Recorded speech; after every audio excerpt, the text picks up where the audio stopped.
Hello everyone, tonight on the program, cost of food and housing pushes August inflation up to 9.7%. First time in several months, we're seeing the contribution of food inflation surpassing 50%, specifically 50.2%. We also see housing maintaining its contribution at 16.7%, and we see a marginal. We'll pick the thoughts of General Secretary of the General Agricultural Workers Union, Edward Karuwe, on rising food prices and its impact on inflation. We map up where there's food in each district, where the farm gates are, and then how we are going to transport that the food from the farm gate to the urban centers, to the market centers, and then to where it is most needed. And also tonight, what does the latest Moody's assessment of Ghana's economy mean for us? We hear from the head of finance at the Valley View University, Dr. Williams Pepra. The Financial Management Act put a system in place where all payments are done according to budget. We see that this is not strictly followed. So we have to make sure that this act is strictly adhered to. Hello, welcome to Business Live once again. My name is Darryl Kwao. Details right after this.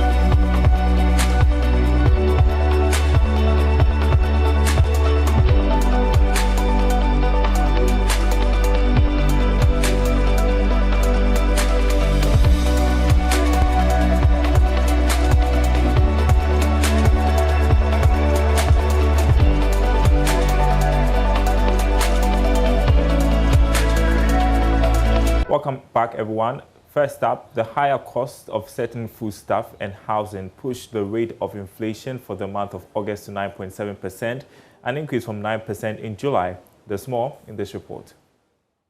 We look at the composition of year-on-year inflation, keeping in mind the 13 divisions, and we continue to see that food inflation is contributing the largest to the overall inflation of 9.7% that was recorded for the month of August 2021. For the first time in several months, we're seeing the contribution of food inflation surpassing 50%, specifically 50.2%.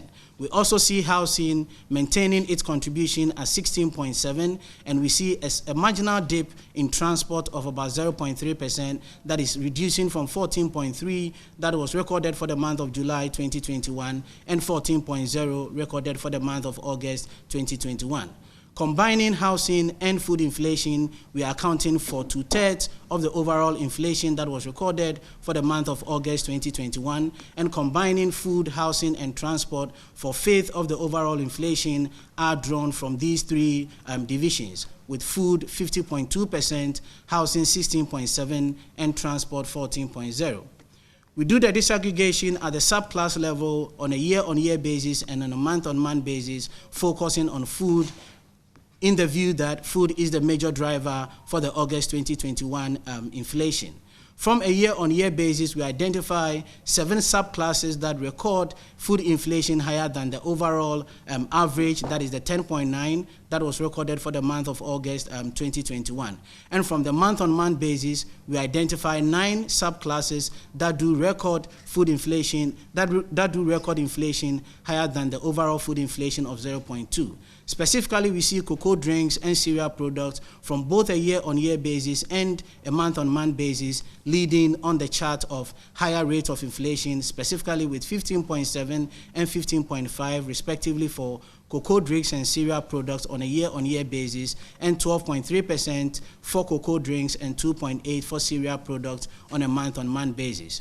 We record a deflation for water, ready-made food items, and vegetables on a month-on-month basis, and largely these three subclasses are what is driving the 0.2% food inflation that we did record for the month of August 2021.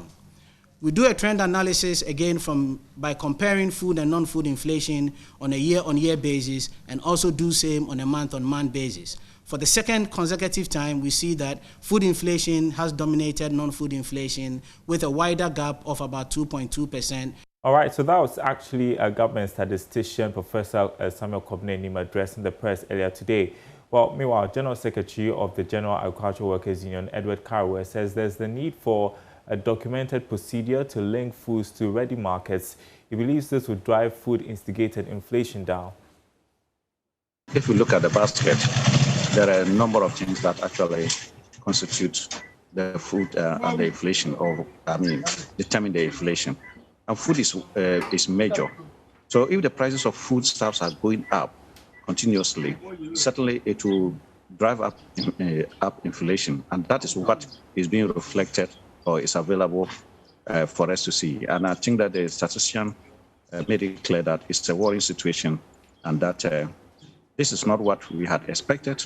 Particularly, it's not the case that around this time of the year, we have so much lack of food and then culminating into food prices going up the way they are today.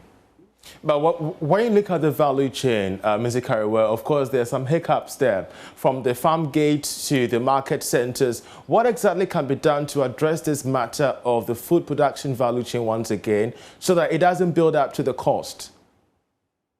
Well, we all know about these issues. We know that the roads to the farm gate is very bad. I am just in the north now. I've gotten stuck on the farms because I try to go to the farms. Other people have also gotten stuck.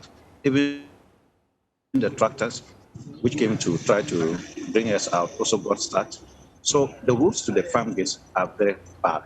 And then again, the way we also transport our food to the market centers is not also well organized. So we just need a holistic, overview to ensure that when we map out where there's food in each district, where the farm gates are, and then how we are going to transport the food from the farm gate to the urban centers, to the market centers, and then to where it is most needed.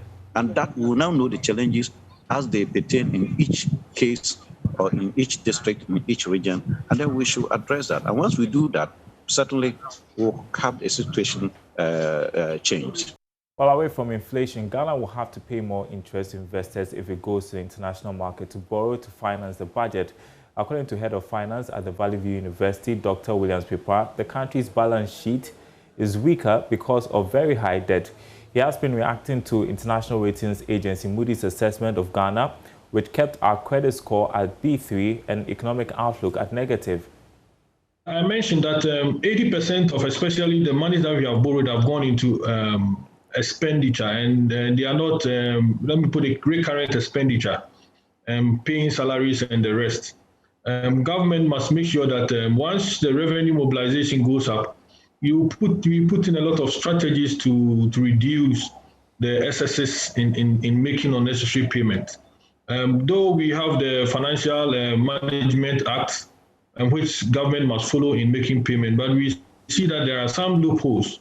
So government must strengthen the hands of the Financial Management Act and make sure that we do the full implementation. Recently, we've noticed that, I think it was also Parliament mentioned it, some of the government agencies and schools or institutions do payment outside the Financial Management Act. And the Financial Management Act put a system in place where all payments are done according to budget. But we see that this is not strictly followed.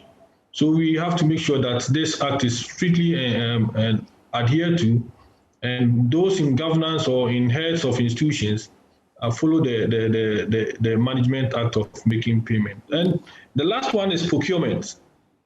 We have a good procurement law, but this enforcement is also a problem.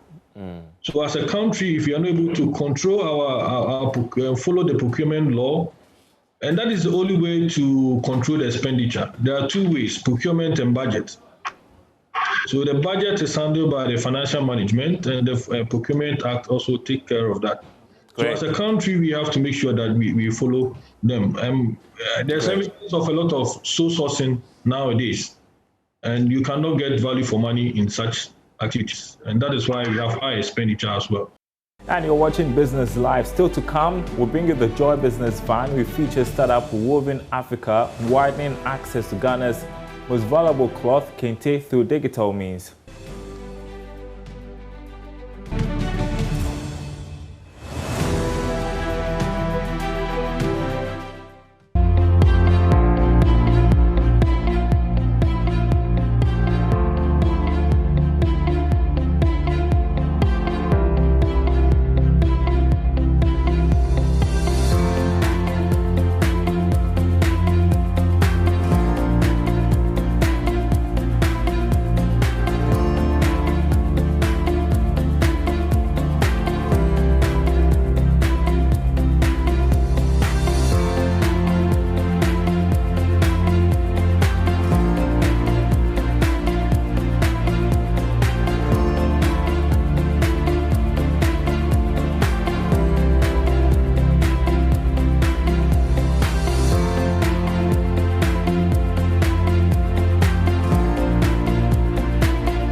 Welcome back to Business Live. So imagine being able to design your own kente cloth with just a click of a mouse. Well, that is just one of the ways startup Woven Africa is working to widen the market for Ghana's most valuable cloth. Benjamin Eptin, founder of the startup, shares with us how he is taking kente digital on tonight's episode of the Joy Business Van. Hello, Joy Business Van. I am Benjamin Eptin, the CEO of Woven Africa. Welcome to my production base. Benjamin Eptin Owusu is a graduate of Ashesi University, Ghana, where he read business administration. He landed a job at an investment bank thereafter.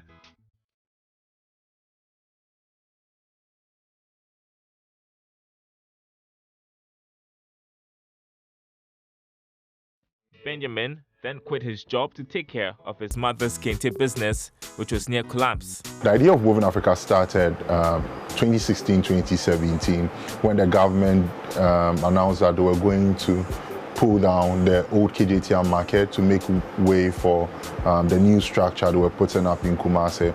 I come from a family, of kente traders, so that announcement, put me a bit on the edge because my mom was going to lose her job. So I had to think about a way, to sustain the family business, So I realized that, no, there's something that we can do of the kente product if we take it digitally. That's how the idea of Woven Africa came to him, to take kente digital and widen the market for the valuable cloth. The same way you go to Amsterdam and you hear of Lesco, you go around Europe and then you hear of all textile brands. This is also ours. What makes kente unique is the fact that it's hand woven. What also makes kente unique is the fact that You know, it's authentically Ghanaian, it's authentically African. The way in which you mention diamond, bauxite from Akwatia and everything, we can also pinpoint, you know, Kente.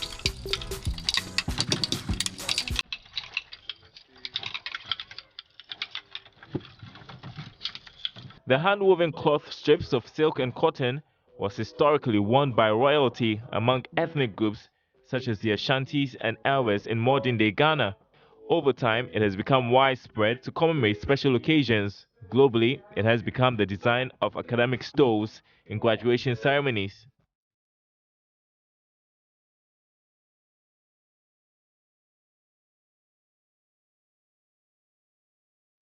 The stoles were popular in the US, you know, because for them, they wanted to, you can use the whole history element to tie them down, you know, to their Ghanaian roots.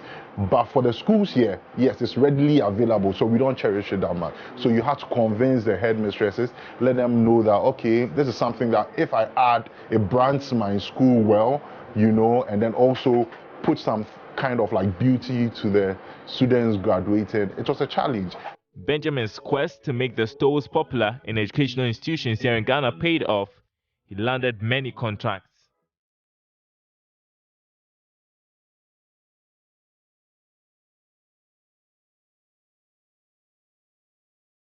Today, Benjamin and his team are working on customized stoles ordered by one of the educational institutions. It starts from, you know, the selection of threads, and then it moves to the weavers.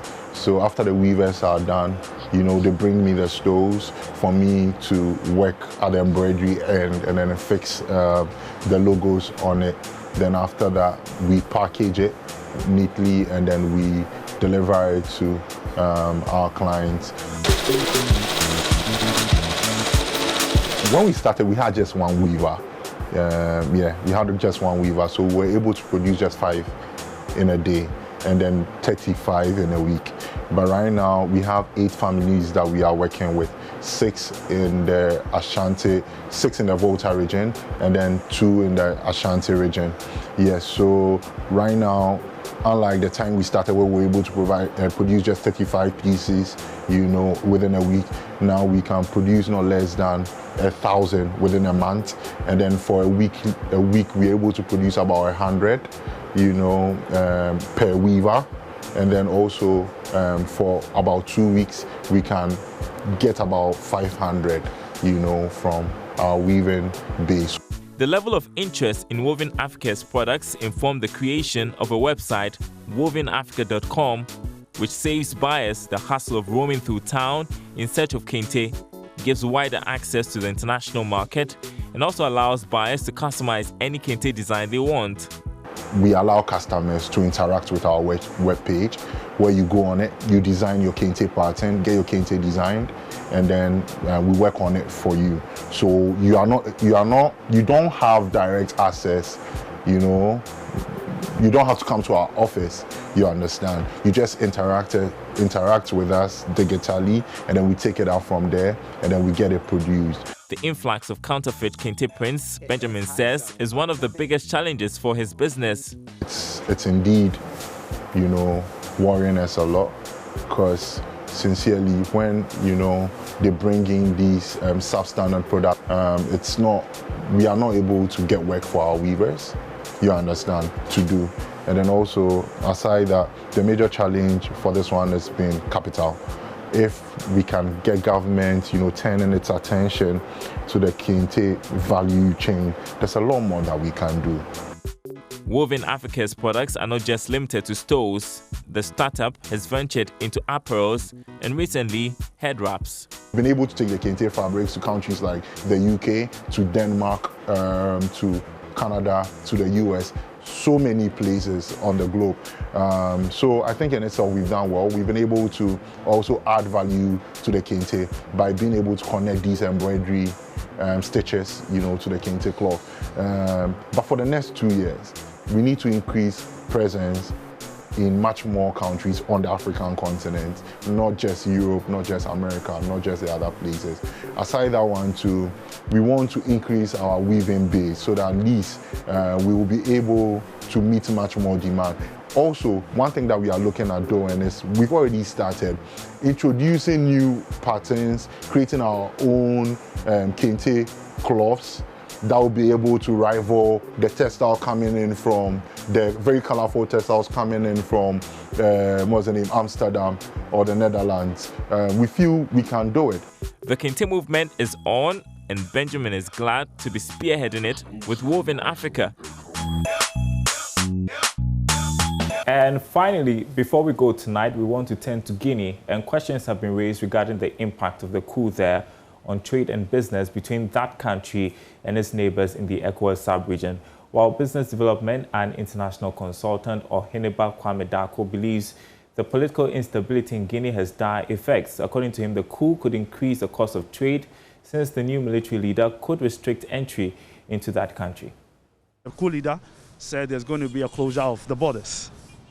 So automatically, if you are trading and you use the borders, you can't go. That's the first thing. That's the first thing. You can never go. Even if you are given exception to move, there'll be a lot of inspections at the borders. So that would also impair the time of trading. So if you are allowed, and maybe the product you are sending is perishable, maybe you have to stay at the borders for maybe a day or two, because they have to do thorough inspections, because now security instability, they might fear that maybe there could be guns, there could be whatever, to come and do another counter coup. So now, obviously, there's going to be a lot of checks, even if you're allowed. So yes, it's going to have an effect on our trade, and I don't even think you can fly to Guinea now. All right, Oheniba Dako there, his thoughts on the Guinea coup. Already we know in part that aluminum prices have shot up because of the coup d'etat. And that's Business Live tonight. Thanks for watching, everyone. There's more news on our website, myjoyonline.com/business. You can read more about the latest inflation figures and what's the cause of that on our website, myjoyonline.com/business. Thanks for watching. We'll be back same time tomorrow.